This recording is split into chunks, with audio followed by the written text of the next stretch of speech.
ANMR ನ್ಯೂಸ್ಗೆ ಸ್ವಾಗತ.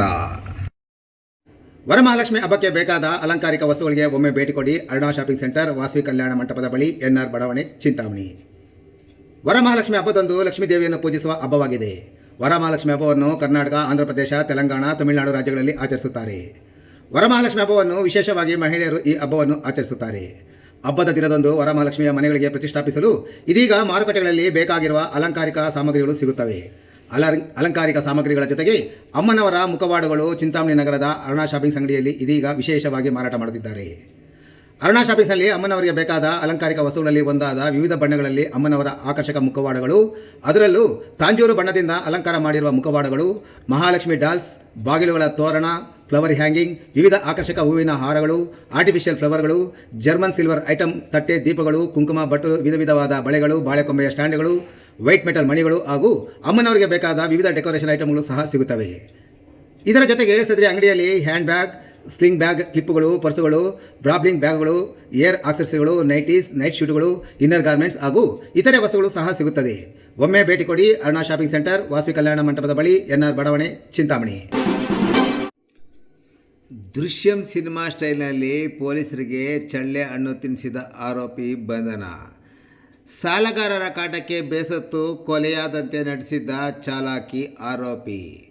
ಕೋಲಾರ ಜಿಲ್ಲೆಯ ಕೆಜಿಎಫ್ ತಾಲೂಕಿನ ಕ್ಯಾಸಂಬಳ್ಳಿ ಸಮೀಪ ನಡೆದಿದ್ದ ಘಟನೆ.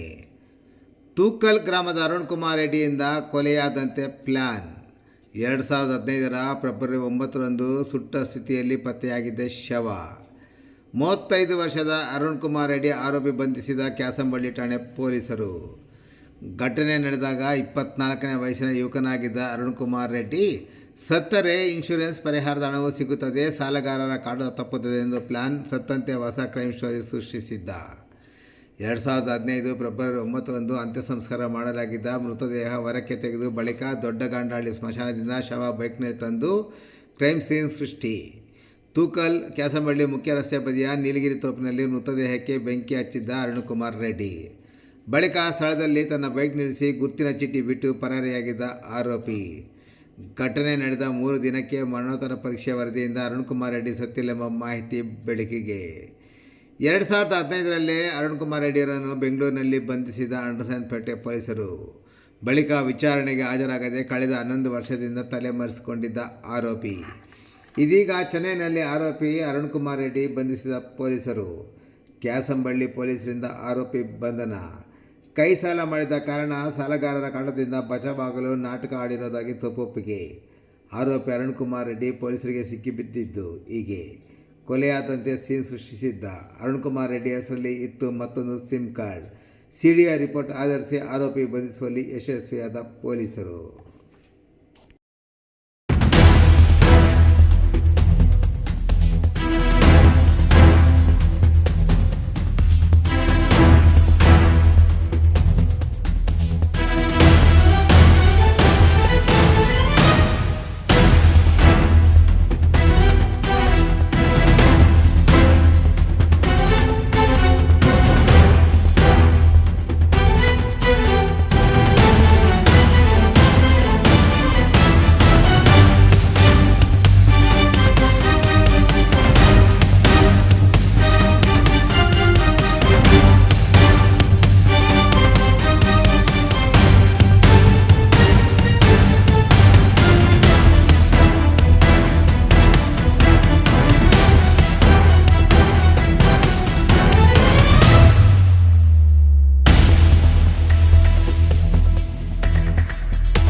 ಪೊಲೀಸ್ ಸ್ಟೇಷನ್ ಲಿಮಿಟಲ್ಲಿ 2015ರಲ್ಲಿ ಒಂದು ಕ್ರೈಮ್ ರಿಜಿಸ್ಟರ್ ಆಗಿತ್ತು, 11/2015.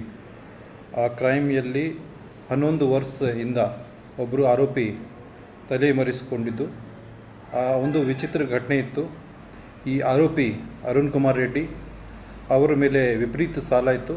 ಆ ಸಾಲಗೆ ತಪ್ಪಿಸಿಕೊಳ್ಳಲಿಕ್ಕೆ ಅವರು ಒಂದು ದೃಶ್ಯ ರಚನೆ ಮಾಡಿದರು.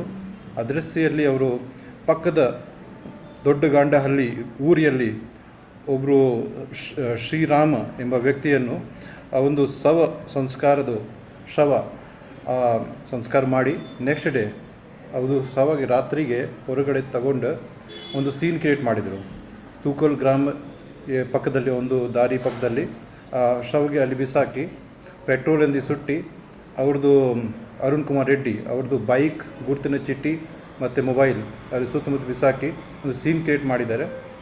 ಆಮೇಲೆ ಅರುಣ್ ಕುಮಾರ್ ರೆಡ್ಡಿ ಅವ್ರದ್ದು ತಂದೆ ಒಂದು ಕೊಲೆ ಪ್ರಕರಣದ್ದು ಕಂಪ್ಲೇನ್ ಆಗ ಅದು ಆ್ಯಂಡರ್ಸನ್ ಪೇಟ್ ಪೊಲೀಸ್ ಲಿಮಿಟಲ್ಲಿ ಬರ್ತಾಯಿತ್ತು, ಅಲ್ಲಿ ಕಂಪ್ಲೇಂಟ್ ಕೊಟ್ಟಿದ್ದರು. ಅದು ಕೊಲೆ ಪ್ರಕರಣ ದಾಖಲಾಗಿತ್ತು.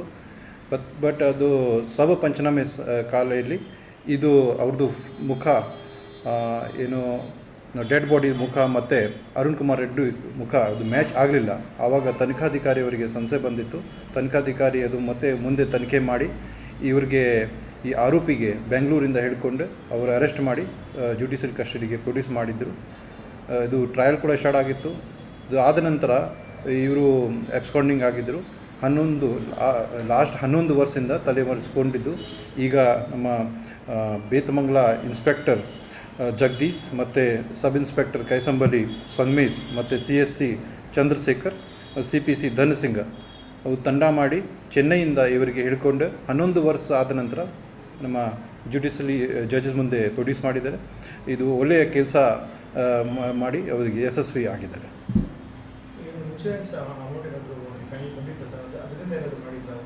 ಅವ್ರ ಮೇಲೆ ಸಾಲ ಇತ್ತು, ಭಾಳ ಜನದಿಂದ ಸಾಲ ತಗೊಂಡಿದ್ರು, ಸಾಲ ರಿಟರ್ನ್ ಮಾಡಬೇಕಿತ್ತು, ಅದಕ್ಕೆ ಇದು ಸ್ಟೋರಿ ಕ್ರಿಯೇಟ್ ಮಾಡಿದ್ರು.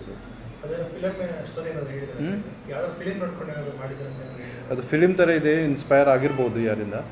ಬಟ್ ಆಬ್ವಿಯಸ್ಲಿ ಇದು that was challenging case. Preliminary facie ಇದು ಮರ್ಡರ್ ಥರ ಕಾಣ್ತದೆ.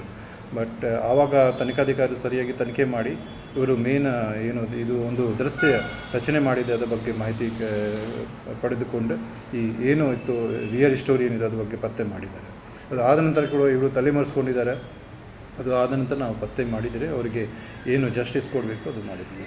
ಅವರು ಐಡೆಂಟಿಟಿ ಚೇಂಜ್ ಮಾಡಿದ್ದಾರೆ. ಅವರು ಬೆಂಗಳೂರಲ್ಲಿ ಇತ್ತು ಮುಂಚೆ, ಆಮೇಲೆ ತಮಿಳ್ನಾಡಿನಲ್ಲಿ ಹೋಗಿದ್ದರು. ಅವರು ಬೇರೆ ಹೆಸರು ಬೇರೆ ಐಡೆಂಟಿಟಿಯಿಂದ ಅವ್ರಿಗೆ ವಾಸ ಇದ್ದರು. ಈಗ ಅವ್ರದ್ದು ಮಾಹಿತಿ ಕಲೆಕ್ಟ್ ಮಾಡಿಕೊಂಡು ನಾವು ಸತತವಾಗಿ ಪ್ರಯತ್ನ ಮಾಡ್ತಾಯಿದ್ರು. ಈಗ ಈ ತಂಡದಿಂದ ಅವ್ರಿಗೆ ಹಿಡ್ಕೊಂಡು ಬಂದಿದ್ದಾರೆ. ಅವರು ತಂತ್ರಜ್ಞಾನ ಎಲ್ಲ ಯೂಸ್ ಮಾಡಿ CDR ಅನಾಲಿಸಿಸ್, ಹಳೆಯ ಫೋನ್ ನಂಬರ್ ಏನೇನಿದೆ, ಆ್ಯಕ್ಟಿವಿಟಿ ಇದು ಏನಿದೆ ಅದು ಎಲ್ಲ ಕಲೆಕ್ಟ್ ಮಾಡಿ ಈಗ ಅವರು ಫ್ಯಾಮಿಲಿ ಮೆಂಬರ್ಸ್ ಜೊತೆ ಏನು ಸ್ವಲ್ಪ ಇಂಟ್ರಾಕ್ಷನ್ ಇತ್ತು ಅದು ಲೀಡ್ ಮಾಡಿ ನಮಗೆ ಸಿಕ್ಕಿದ್ದು, ಅಲ್ಲಿಂದ ನಾವು ಪತ್ತೆ ಮಾಡಿದ್ದೀವಿ.